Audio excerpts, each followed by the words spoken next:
Hey guys, so today we're going to talk a little bit more about three of the other types of quadrilaterals, and I will zoom in so that you can see it a little bit closer.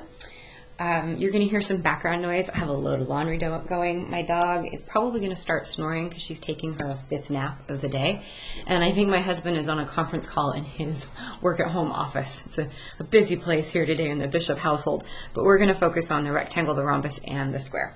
So the rectangle, rhombus, and square category, those happen to be parallelograms. So everything that's true about a parallelogram is also going to be true about a rectangle and a rhombus, and also going to be true about a square. You'll notice that the rectangle and the rhombus point directly at the square. That's because the square has to satisfy every single one of these aspects for the rectangle and the rhombus at the same time, and then of course satisfy all of the parallelogram concepts. So this is section 15.4, the concept of the rectangle, the rhombus, and the square. And I just realized you can't see that. There you go. So we're going to talk a little bit about the rectangle first, and we'll move our way through, and then we'll start doing some example problems. Just like we've been consistent with doing, I will work through the evens and you guys will get the odds, and hopefully that'll be enough practice for you to understand everything.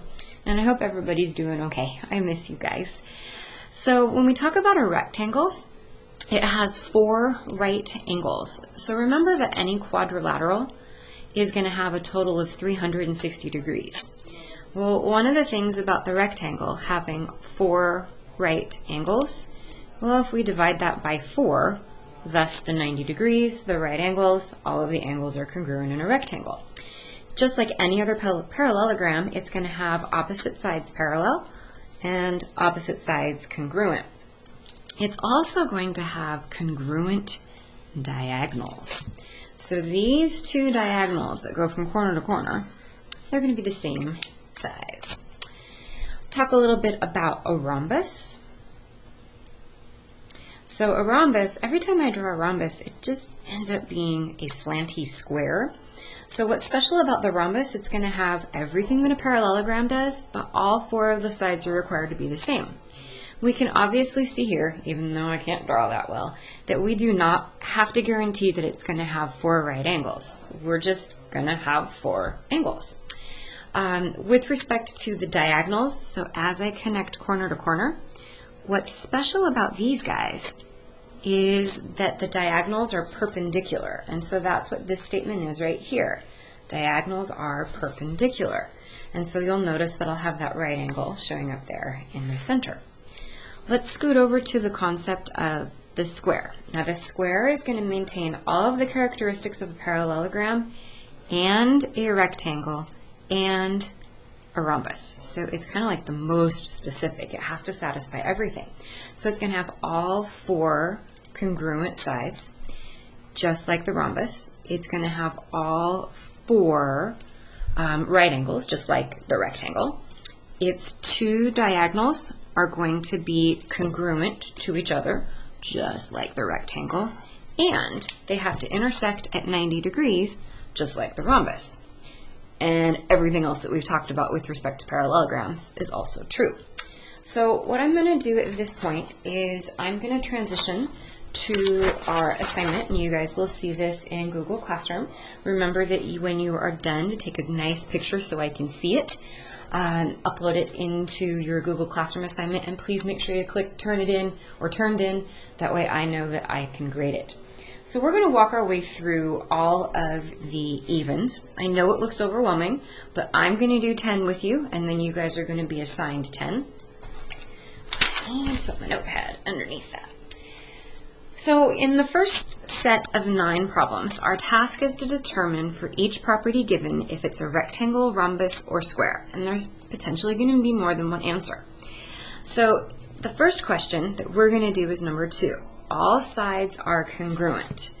Well, I don't think we can necessarily say that about the rectangle, but the rhombus and the square, we can definitely say that about both. Number 4, diagonals are perpendicular. Well, rhombus says that the diagonals are perpendicular and the square has to follow along. So I'm noticing a theme. My dog just started snoring. I wonder if you can hear that in the background. Rhombus and square. At least she's not barking. There's people walking past our house right now, and she likes to make her presence known, even though she's a big scaredy cat. So number 6, both pairs of opposite sides are congruent. Both pairs opposite sides congruent. Well, I think that's talking about our rectangle. Sorry, I just had to wiggle my computer. It tried to go to sleep. Left, right, top, bottom. I think those are congruent. All of them are congruent in the rhombus and the square. I'm going to say all 3, but I'm going to get a little bit lazy. Rectangle, rhombus, square. I think that's a fair abbreviation. Number 8, any 2 consecutive adjacent angles are supplementary. We didn't talk about any of that, but if we look at our parallelogram information, it says consecutive angles are supplementary. And this says any 2 consecutive adjacent angles are supplementary. I think that's going to be all 3, because that is a requirement of a parallelogram, and all 3 of them are parallelograms. So that's going to leave you guys a few to do on your own. If you have any troubles, let me know. I'm going to scoot down here, and we're going to take a look at the 10 through 15 set. Oh, these can be interesting. Determine whether the given statements are always, sometimes, or never true. All right, number 10. A square is a rectangle. Well, a square has to satisfy all of the requirements of a rectangle. I think that is going to be, whoops, I should follow my directions. Always true. A rectangle is a square. So is every rectangle going to have all of the characteristics of a square? I don't think so, because a rectangle doesn't have to have all congruent sides. So some rectangles are squares, but not all. So I'm going to go with sometimes. A rhombus is a rectangle. Well, if our rhombus has all 4 sides being congruent, that doesn't hurt anything with respect to a rectangle. And if the diagonals are perpendicular and congruent, that's okay. Technically, a rhombus, which is also a rectangle, is actually a square. So that's going to be a sometimes. These are thinker questions, so try to walk through, can you find an example that proves it false, might work, might not, or always works. So let's take a look down here at the last type of questions that we have on our assignment. Given a rectangle ABCD, find the missing parts, knowing that angle BPC, so B to P to C, that guy right there is 65 degrees, and the length from A to P is 10. Well, there's a ton of stuff that we know here, guys. Let's see. I see some vertical angles, so I know that this is 65 degrees. That might help me a little bit later. We've got a straight line. This APB, we could find that 180. I'm going to turn my calculator because, I don't want to mess anything up. Oh, there goes my washing machine. 180 minus 65, that's 115 degrees. Ooh, and then another vertical angle, 115. Let's see, what else can we do? If we know the distance from AP to is 10, we also know that on all parallelograms, diagonals bisect each other, so that guy has to be 10. And it's a rectangle, so the diagonals are the same, so we've got a lot of overwhelming information. Let's take a look at, excuse me, number 16, the measure of angle ABP. A to B to P. How are we going to find that guy? A to B to P. Well, I'm going to draw myself another picture because I got a lot of information sitting in there.